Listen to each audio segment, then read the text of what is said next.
आज हमारी ECC class में था हर्फ ज़े का दिन। बच्चों के चेहरों पे खुशी, हाथों में खिलौने और ज़ुबान पर एक ही लफ्ज़ ज़े। ज़ैन क्लास में आया, उसके हाथ में था एक लंबा सा ज़राफ़ा, साथ उसका दोस्त, उसके पास ज़ेबरे का खिलौना। मैंने मुस्कुरा कर कहा, वाह, दोनों खिलौने ज़े से शुरू होते हैं, ज़राफ़ा और ज़ेबरा। इतने में एक बच्चा बोला, मेरी ज़ुबान भी तो ज़े से शुरू होती है। सब बच्चे ज़ोर ज़ोर से हंसने लगे। फिर एलईडी पर तस्वीरें आईं, जर्दी, ज़ेबरा, और सब बच्चे एक साथ बोल उठे, ज़े से जर्दी, ज़े से ज़ेबरा, ज़े से ज़राफ़ा।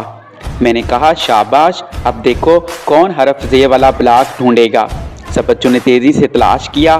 किसी ने वर्कशीट पर ज़ेबरा कलर किया और आखिर में सब ने तालियां बजाई।